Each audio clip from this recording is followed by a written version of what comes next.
और जिन्हें खुद कुछ नहीं आता वो दूसरों पे इल्जाम। ना भाई, खुदा रहा अपने ऊपर रहम करो, अपने ऊपर रहम करो। कहीं ऐसा ना हो तेरी जबान से निकला हुआ तीर किसी के दिल को दुखी कर दें और तेरी दुनिया भी तबाह हो जाए, आखिरत भी तबाह हो जाए। ख्याल करना मेरी बात का, कोशिश ये करना तुमसे किसी को तकलीफ ना पहुंचे। तुम्हारे जुमले, लोग कहते हैं नहीं नहीं मैं किसी को कुछ नहीं कहता हूं, मैं तो बस मुंह पे सच्चाई कह के चला जाता हूं। कभी कभी सच किसी को जलील भी कर देता है। सच कहने के भी तरीके होते हैं, इस्लाह के भी तरीके होते हैं। आज बंदा माइक पे अगर कोई पढ़ रहा गलती हो जाए कि तौबा कर, रस्म चली आ रही है, तौबा कर, गलती छोटी हो या बड़ी तौबा कर।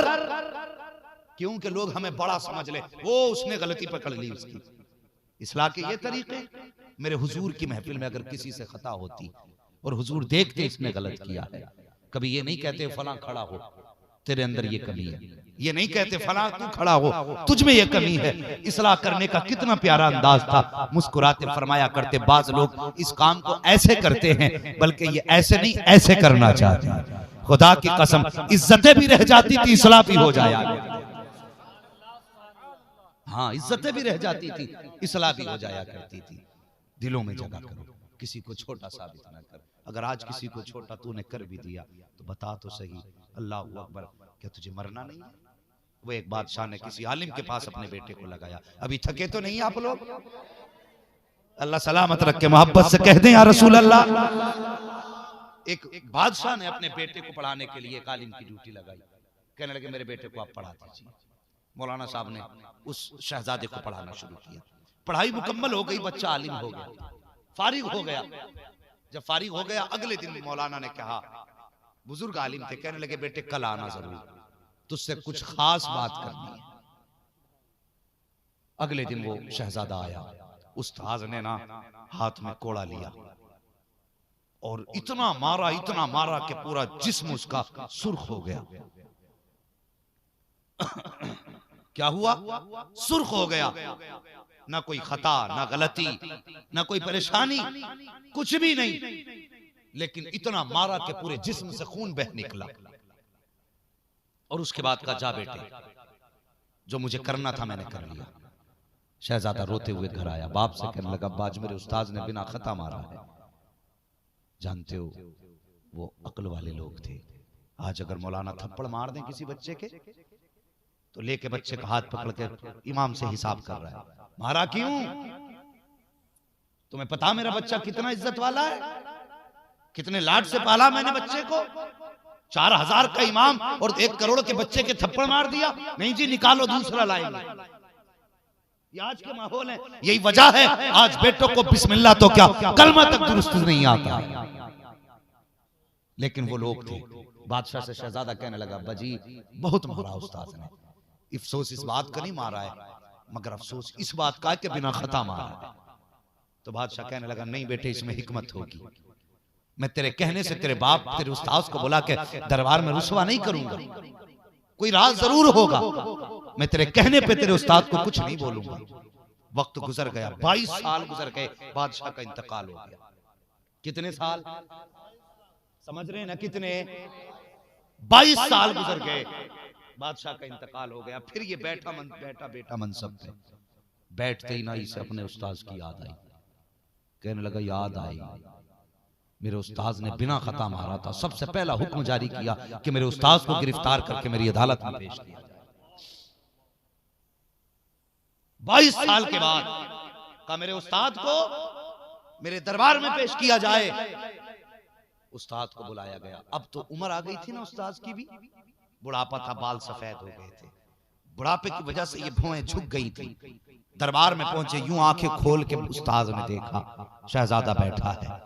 जब बैठा हुआ देखा, कहने लगे शहजादे क्यों याद किया तूने? कहने लगा बादशाह, कहने लगा उस्ताद जी 22 साल हो गए हैं, मुझे वो बात आज भी याद है, आपने बिना खता मुझे मारा था।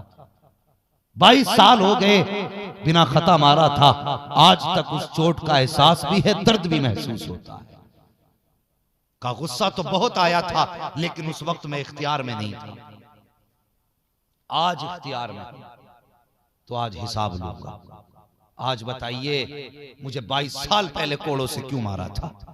उस्ताद कहने लगे बेटे बता तो सही तुझे कितने साल हो गए मार खाए हुए। उसने कहा 22 साल हो गए। कहा भूला तो नहीं? कहा नहीं। कहा आज भी दर्द का एहसास है? कहा आज भी होता है। कहा याद आती है तो? कहा आज भी आंसू आ जाते हैं। मारा क्यों था? उस्ताद कहते हैं आज के लिए तुझे 22 साल पहले मारा था। आज का सबक था जो 22 साल पहले मार के तुझे पढ़ाया था। कहने लगा उस्ताद जी समझा नहीं। कहा बेटे मुझे पता था बाप के इंतकाल के बाद एक दिन तू इस मनसब पे बैठा था। मैंने तुझे 22 साल पहले इसलिए मारा था ताकि तू जब इस पे बैठे तो तुझे पता चले अगर किसी पे जुल्म होता है तो फिर वो उसको भूला नहीं करता है। जब तू मनसब की कुर्सी पे बैठे तो किसी के खिलाफ कभी जुल्म के लिए हाथ मत बढ़ा देना। अगर तू इक़्तिदार में आ जाए तो किसी कमजोर को सताना मत। अगर तू पावर में आ जाए तो किसी गरीब पे जुल्म ना करना।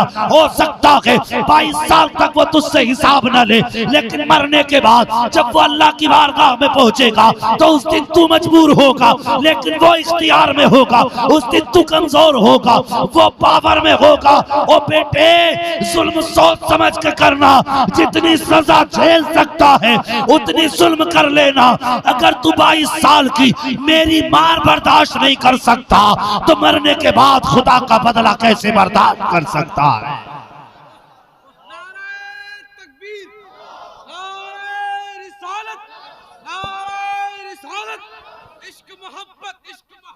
आला हजरत आला प्यार मोहब्बत नारे तकबीर। समझ रहे मेरी बात? खुदारा जुल्म न करना। और सुनो गरीब नवाज को कितने चाहने वाले, जरा जितने गरीब नवाज को चाहने वाले मोहब्बत से कहने या गरीब नवाज अल्लाह सलामत रखे। खुदा की कसम हम यूपी में रहते हैं और ज्यादातर चक्कर बरेली शरीफ के लगते हैं, लेकिन जब उर्स आता है ना गरीब नवाज का तो तबीयत खुश होती है। आपके बिहार बंगाल की बसें जाती हैं, पहले सलाम आला हजरत की चौखट पे होता है, दूसरा सलाम गरीब नवाज की चौखट पे होता है। अल्लाह सलामत रखे। आप बुजुर्गों के अकीदतमंद हो, लेकिन एक बात याद रखना, गरीब नवाज ने हिंदुस्तान में आकर के न तलवार के जरिए दीन फैलाया था, न ढोलक के जरिए दीन फैलाया था। आपने उस किरदार और अखलाक के जरिए दीन फैलाया था जो अखलाक मुस्तफा ने अपने शहजादे को अता किया। आज वो अखलाक ही नहीं हमारे पास। कई लोग कहते हैं जी और वो आप वाकया बयान करते हैं किस किताब के अंदर मौजूद है। मैं कहता हूँ गधों कभी पढ़ भी लिया कर। जब बेटे की वो करता है ना, क्या बोलते हैं उसको, जन्मदिन मनाते हैं, ये क्या बोलते हैं, फुरफुरे? नहीं फुरफुरे ही तो बोलते हैं देवबंदियों को। हाँ फुरफुरे बोलते हैं ना इनको तुम्हारे यहाँ। अगर बोलते हैं तो बोलते हैं भाई देवबंदी ये फुरफुरे हैं। अरे भाई यहाँ तो नहीं है लेकिन बोला जाता ना उन्हें।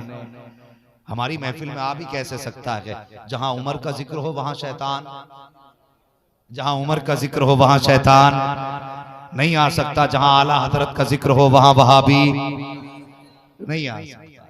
ये ऐसा एंटीबायोटिक है, एक डोज दे दो कसम से सुबह से शाम तक करवटें बदलता बंदा।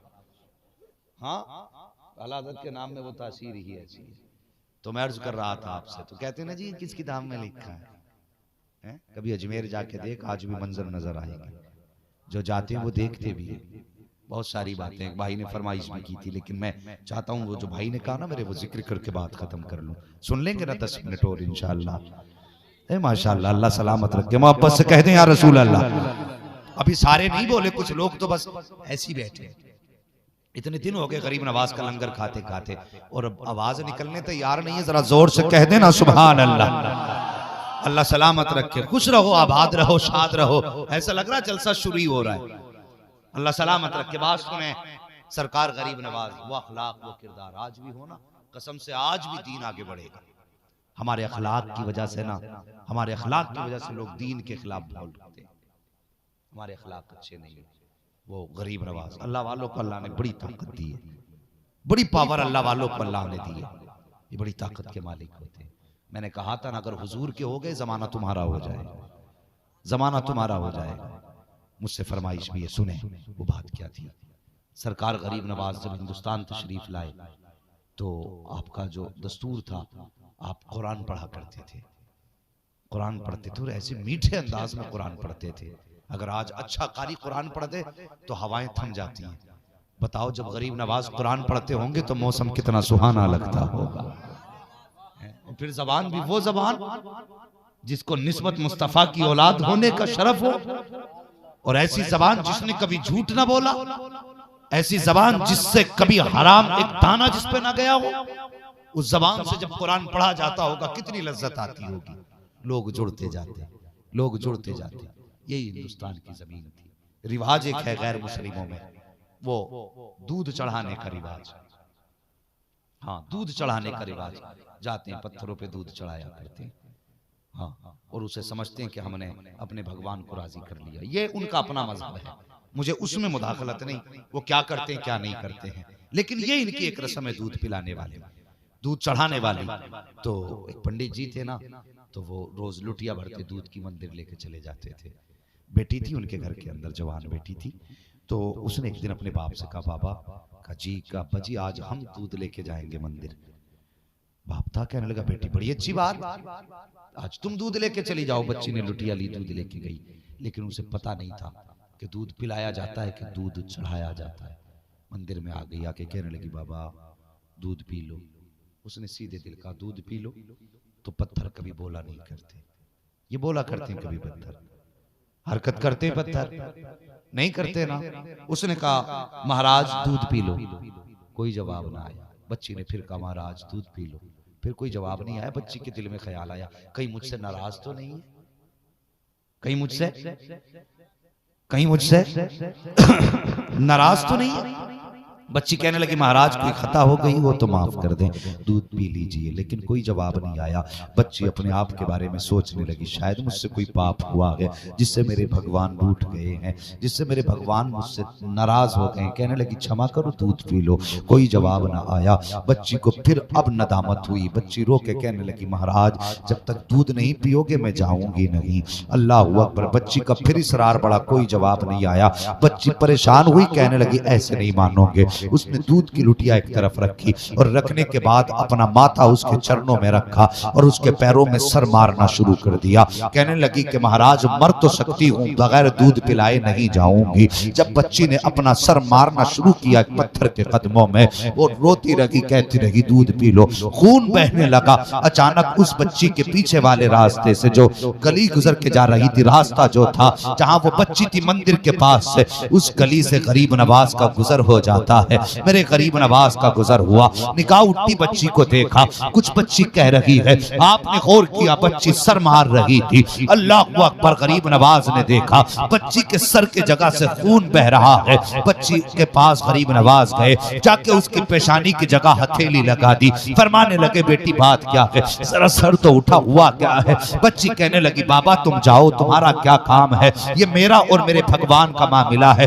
आप जाइए। सरकार गरीब नवाज ने कहा बेटी बता तो सही बात क्या है। कहा आप क्या जानो, कहा हो सकता है मैं तेरे काम आ जाऊं। उसने कहा सुनो अगर काम की बात है तो मेरे बाप रोज आते हैं, दूध चढ़ा के जाते हैं, ये दूध पी लेते हैं, लेकिन आज मैं आई हूँ ये दूध पीने का नाम नहीं ले रहे हैं। गरीब नवाज ने इतना सुना, मुस्कुराना शुरू कर दिया। फरमाते बेटी अब पिला दूध। कहा दूध पिला, ये दूध भी पिएगा। जैसी बच्ची ने कहा दूध पी लो महाराज, फिर पत्थर का पत्थर था, कोई हरकत नहीं हुई। अल्लाह अकबर। फिर कहा दूध पी लो, फिर कोई जवाब नहीं आया। अब गरीब नवाज को जलाल आया। आपने हाथ आगे बढ़ाया, मूर्ति का कान पकड़ा और घुमा के कहा देखता ना कि बच्ची दूध पीने कह रही है। जैसे इतना कहा था पत्थर के हाथ हिलने लगे, हाथ आगे बढ़ा, मूर्ति ने प्याला लिया, पीना शुरू कर देती है। पत्थर ने दूध पी लिया, बच्ची ने दूध पिलाया, पिला के घर वापस चली गई। लेकिन कपड़ों पे खून, बदन पे खून। जालिम है जमाना, दुनिया के लोग बड़े जालिम हैं, बड़े अजीब लोग हैं। अल्लाह अकबर। सोचो तो सही, बच्ची खून में सन के घर गई है। गांव वालों ने देखा, कहने लगे लगता है पंडित की बेटी इज्जत लुटा के आई है, आज इसने मुंह काला किया है। अल्लाह अकबर। बच्ची घर में आई, बाप ने बेटी को देखा, कहा बेटी मामला क्या है। कहने लगी बाबा सारा मामला बयान कर दिया। बाप कहने लगा क्या कह रही हो। कहा हाँ बाबा मैं आज अपने मूर्ति को दूध पिला के आई हो। जब बाप ने इतना सुना, कहने लगा बेटी तू गलत कह रही है, मेरी उम्र गुजर गई जाते जाते, कभी आज तक पत्थर ने दूध नहीं पिया, कभी पत्थर ने हाथ नहीं हिलाया, तू कैसे कह सकती है कि मैंने दूध पिलाया है। बच्ची कहती बाबा मैं सच कह रही हूँ। गांव वाले कहने लगे पंडित तेरी बेटी झूठ बोल रही है, ये सिर्फ बहाने बना रही है, ये कहीं मुंह काला करके आई है। और यार किसी बेटी को इज्जत का ताना ना दिया करो, किसी बेटी को आबरू का ताना ना दिया करो। बेटियां हर सितम सह लेती हैं, लेकिन कभी इज्जत के ताने बर्दाश्त नहीं किया करती, कभी इज्जत के खिलाफ जबान बर्दाश्त नहीं करती हैं। जब गांव वालों ने कहा पंडित तेरी बेटी झूठ बोल रही है, ये मुंह काला करके आई है, बच्ची कहने लगी बाबा अभी मैं भी जिंदा हूँ और वो मूर्ति भी मौजूद है, कल मेरे साथ चलना, मैं कल दूध पिला के दिखाऊंगी। गांव वाले कहने लगे हमें ये फैसला मंजूर है, अपनी बेटी से कहो कल वो दूध पिला के दिखाए, हम इसको सच्चा जान लेंगे। अगला दिन आया, बच्ची ने हाथ में दूध का प्याला लिया, उसी मंदिर की तरफ चली है। कल अकेले जा रही थी, आज अकेले नहीं जा रही है, बल्कि पूरी बस्ती के लोग पीछे पीछे चल रहे हैं। अल्लाह अकबर। जब मंदिर में बच्ची पहुंची है, पूरा गांव एक तमाशाई बन के खड़ा है, लोगों की भीड़ खड़ी थी, देखें आज क्या होने वाला है। बच्ची आगे बढ़ी, कहने लगी महाराज दूध पी लीजिए। फिर पत्थर का पत्थर है, कोई जवाब नहीं आया। बच्ची ने कहा दूध पी लीजिए। बस्ती वाले कहा मार के हंसे, कहने लगे पंडित थे, हमने पहले कहा था तेरी बेटी झूठ बोल रही है, अगर दूध पिया होता कल तो ये आज भी पी लेते। बच्ची रोने लग जाती है, कहती महाराज मेरी इज्जत का सवाल है, दूध पी लीजिए। लेकिन कोई जवाब नहीं आया।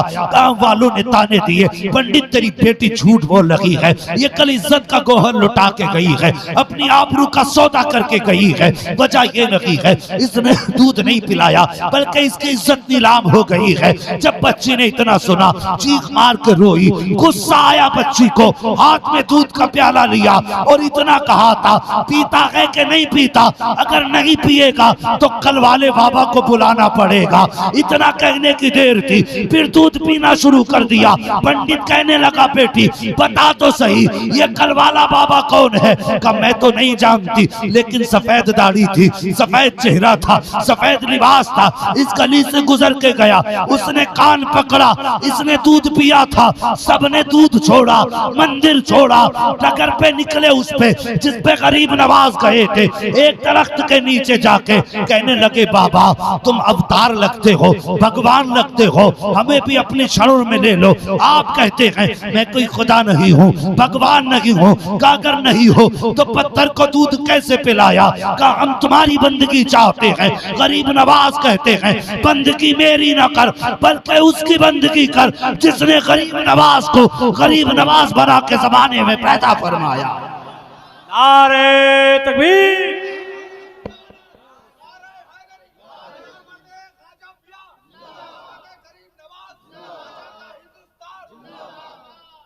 अल्लाह अकबर। तो ये उनकी शान थी अल्लाह वालों की। आज भी गरीब नवाज नवाजते हैं। खुदा की कसम जो जिस नियत से जाता उसे वो दिया जाता, वो दिया जाता उसे। और यूं ही गरीब नवाज नहीं कहा जाता, यूं ही गरीब नवाज नहीं किया कहा जाता। अगर लफ्ज गरीब नवाज पर गुफ्तगू की जाए तो घंटे नहीं रातें चाहिए, रातें चाहिए। बस इतना समझ लीजिए वो हुजूर के शहजादे, वो हुजूर के बेटे हैं, करीम इब्ने करीम हैं, सखी इब्ने सखी हैं। चौखट पे कोई भी आ जाए टाला टाला टाला नहीं जाता। ये आज भी मेरे भारत का, मेरे ख्वाजा का भारत है, कल भी मेरे ख्वाजा का भारत था और सुबह क़यामत तक मेरे ख्वाजा ही का भारत रहेगा। हाँ, अल्लाह वालों से प्यार करो, अल्लाह वालों से मोहब्बतें करो, लेकिन कोशिश ये करें दिलों में जगह बनाएंगे, दिलों में जगह बनाएंगे एक दूसरे के लिए, एक दूसरे को माफ करने का हम लोग हौसला पैदा करें। अगर किसी भाई से हमारे खता हो गई है तो माफ कर दो अल्लाह की रजा के लिए। हाँ, कितनी माएँ रोती हैं, फोन आते हैं हमारे पास, मौलाना जब से बहू घर में आई है कई महीने हो गए मैंने अपने बेटे से बात नहीं की। क्यों? वो कहती है अगर तुम बेटे से माँ से बात करोगे तो मैं तुम्हारे घर में नहीं रहूंगी। सुन, तू भी किसी की बेटी है और एक दिन तू भी किसी की माँ बनेगी। कल अगर तेरे बेटे को कोई तुझसे दूर करेगी तेरे दिल पे क्या गुजरेगी? अगर तू चाहती है कल के इस दर्द से तू बचे तो आज अपने सास ससुर को ये दर्द ना दे। खुदारा घरों के अंदर झगड़े, बेटो गुजारिश करूंगा अपने माँ बाप को राजी कर लो, भाइयों से गुजारिश करूंगा अपने भाइयों को राजी करो, खानदान वालों से गुजारिश करूंगा एक दूसरे को राजी कर लो। माफ करने में बड़ा सवाब है। अगर तुमसे तुम्हारा कोई अपना नाराज है ना जाना, और जाने के बाद ना उससे कहना मुस्तफा की रजा के लिए माफ कर दे। खुदा की कसम तू छोटा यहां बनेगा, अल्लाह तुझे कयामत में बुजुर्गी का ताज अता फरमा देगा, बुजुर्गी का ताज अता फरमा देगा। और ये जिहालत अगर अपने बीच से खत्म करनी है, हमें अपनी नस्लों को तालीम से जोड़ना होगा। बच्चों को पढ़ाना होगा, बेटों को पढ़ाइए, बेटियों को पढ़ाइए। तालीम सबके लिए जरूरी है। ये जो आज खुराफात हमारे बीच है ना, हमारी लाइल्मी की वजह है, हमारी कम इल्मी की वजह है। क्या ही अच्छा हो अगर बेटा कुरान का कारी हो तो बेटी कुरान की कारिया होनी चाहिए। फिर देखो घर में कितनी बहारें आएंगी। घर में जब झगड़े होंगे ना तो रोटी और बर्तन को लेके झगड़े नहीं होंगे। जब भाई बहन पढ़े लिखे होंगे तो मसाइल पे बहस होगी, हदीस को लेके बहस होगी, कुरान की तफसीर पे बहसें होगी। खुदा की कसम घर तुम्हारा होगा, रहमतें खुदा की बरसने लग जाए। तो रिश्ते अपने दीन से जोड़िए, तालीम के करीब आइए, बेटियों को भी पढ़ाइए, बेटों को भी पढ़ाइए। कोशिश ये करें दीनदार बेटी घर में बहू बना के लाएं। कैसी वाली? कैसी? दीनदार बेटी घर में लाएं, मालदार नहीं। ये मत सोचना मौलवी तो फकीर बना के जा। कैसी बेटी लानी है?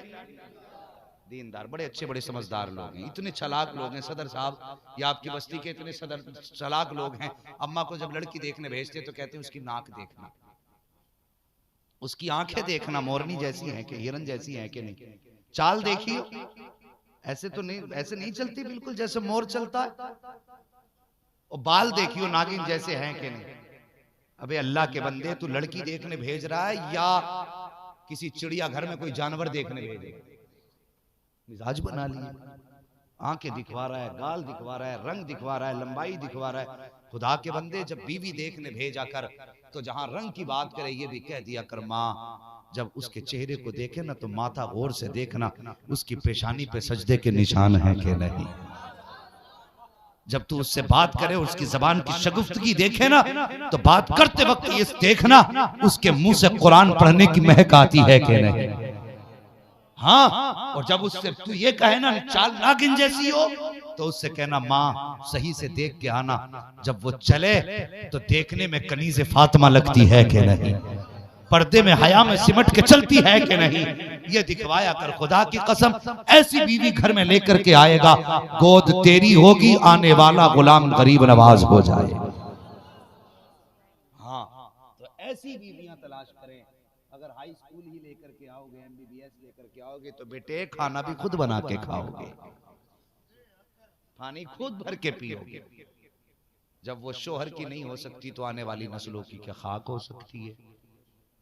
मैं तालीम का मुखालिफ नहीं, मैं चाहता हूं बच्चियां भी MBBS बने, इसलिए कि जब हमारी बेटियां गैर मुस्लिम डॉक्टरों के पास जाती हैं ना तो उनके साथ वो क्या सलूक करते हैं या तो वो बेटी जानती है डॉक्टर जानता है।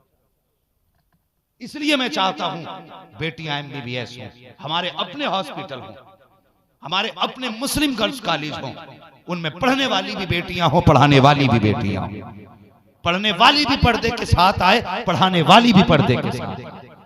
ये हम भी चाहते हैं, हम इसके मुखालिफ नहीं। तालीम औरतों की जरूरी तो है, मगर खातून खाना हो वो सबा की परी ना हो। हाँ, ख्याल रखें, बेटियों को पढ़ाएं, सब कुछ पढ़ाएं, लेकिन दीन जरूर सिखाएं। करेंगे ना इंशाअल्लाह कोशिश? बोलो इंशाअल्लाह। अल्लाह सलामत रखे। बेटियों को पढ़ाइए। कुछ लोग इसलिए नहीं पढ़ाते कि बेटियां तो पराया धन चली जाएंगी। बेटों को पढ़ा लो, ये कमा के रोटी खिलाएगा। सुन, बेटी पराया धन जरूर है, लेकिन बेटा अगर दुनिया का सहारा है तो बेटियां आखिरत का सहारा होती है। आज बेटियों के साथ भला कर, मरने के बाद खुदा तेरे साथ भलाई का अमल हो पेश किया जाएगा तेरे साथ। तो बेटियों के साथ उसने सुलूक करें, इन्हें भी पढ़ाएं, बेटों को भी पढ़ाएं। सारे लोग तालीम के करीब हों, तालीम के करीब हों। कुछ जगहों पे नाटक होते हैं, उसमें हजारों लाखों रुपए खर्च करते हैं। अगर वो पैसा गरीब तलबा पे खर्च किया जाए, इंशाअल्लाह पूरी कौम का भला हो जाएगा।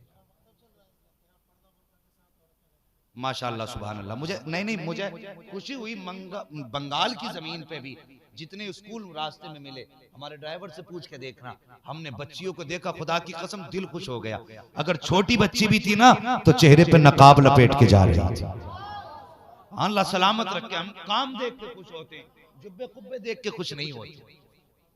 हाँ माशाअल्लाह, जो भी काम है ना अल्लाह ताला, अगर ये काम इमाम साहब के हाथों से लिखा है, अल्लाह इनकी उम्र में बरकत अता फरमा दे। हाँ, और बच्चों को नसीहत करें, बेटियों को नसीहत करें कि पर्दे में रहें। आज जगह जगह पर वो उस बच्ची के लेकर के मुस्कान वाले मसले को लेकर के एहतजाज हो रहे हैं। मैं कहता हूँ एहतजाज करने से बेहतर तरीका ये है कि जो कल तक नकाब नहीं पहनती थी, आज उनसे कह दो आज के बाद तुझे नकाब नहीं छोड़ना। हाँ, कल तक 10% गांव में नकाब था, आज 100% हो जाना चाहिए। खुद ब खुद कलेजे फट जाएंगे इनके यार। नकाब इस्लाम की वो शनाख्त है, खुदा की कसम, जो किसी मजहब के पास नहीं है। इस्लाम ने बेटियों को नकाब पहना करके ये बताया है, जिस तरह किताबों में कुरान जैसा कोई नहीं हो सकता, उसी तरह बेटियों में मुस्लिम बेटियों जैसा कोई नहीं हो सकता। तो बेटियों को नकाब इन्हें पर्दे में लाएं, लाजिम करते हर बंदा। और खुदा की कसम मुझे खुशी है, आपके बंगाल के पूरे सूबे में कई जिलों से गुजर के आया हूँ, अक्सर जगह स्कूलों की छुट्टी देखी ना तो बच्चे बड़े अदब के साथ जाते मिले। हाँ, लड़कियों के सरों पे दुपट्टे, किसी के ढाटे लगे। अल्लाह करे कि मुकम्मल पर्दे में बेटियां हो जाएं। बोल तो आमीन। लेकिन नुकसान एक बात आ दूं, तुम्हारी वजह से हो रहा है। सबको शिकवा बेटियां नकाब नहीं पहनती, दुपट्टे नहीं ओढ़ती, लेकिन मेरा तुमसे शिकवा है, तुम भी तो टोपी नहीं ओढ़ते। कितनी बार टोपी ओढ़ते हो? जब नमाज पढ़ने जाते हो, ओढ़ी, नमाज पढ़ी, यूं मारा हाथ जेब में। यार अगर नकाब औरत का लिबास है तो टोपी तेरा लिबास है। जब से बेटों ने टोपियां उतार दी, बेटियों ने दुपट्टे उतार दिए। आज से तुम टोपियों को लाजिम समझ लो, बेटियां दुपट्टे ओढ़ने लग जाए। हाँ, टोपी को लाजिम करो, हमारी पहचान है। फरमाया गया इन्ना दीना इंदल्लाहिल इस्लाम, अल्लाह के नजदीक पसंदीदा दीन और मजहब इस्लाम है। हाँ, इससे बेहतर और इससे सच्चा हक मजहब कोई नहीं। एक दिन देखना पूरी दुनिया इसी मजहब का इकरार करेगी। हाँ, इसी मजहब का इकरार करेगी। कोशिश करें जितनी बातें मैंने कही हैं इन्हें दिल में रख के लेकर के जाएं और इन पे अमल करने की कोशिश करें। सबसे पहला काम यह है एक दूसरे को माफ करना है। दूसरा काम यह है हमें बरेली से जुड़े रहना है। लोग आके तुमसे कहेंगे कि यार ये तो आपसी इख्तलाफात हैं, छोटे मोटे झगड़े हैं, असल तो इबादत है ना। कहना असल इबादत नहीं मेरे लाल, असली ईमान है। अगर ईमान है तो छोटी नेकी भी काम आ जाएगी, और अगर ईमान नहीं तो हज भी काम नहीं आने वाला है। ईमान की हिफाजत जरूरी है, बदमज़हबों से दूरी, अकीदे की हिफाजत जरूरी है। उलमाए कराम की कुर्बतें आप इख्तियार करें, वक्त मिला करे तो इनके पास बैठ के इनसे अच्छे सवाल किया करें। बस जो हुए अगलात उनको माफ फरमाए रब्बे कायनात। जिंदगी ने दिया साथ, फिर होगी मुलाकात। चमन रहा फूल खिलेंगे, जिंदगी रही फिर मिलेंगे। अरे बहुत थक गए भाई। शजरे की फरमाइश है, आप लोग की क्या राय है? लेकिन जैसे सुना और सुनाया जाता वैसे भी आपने देखा ही होगा। आज तो नेट का दौर है ना भाई, यहाँ तक कर दिया।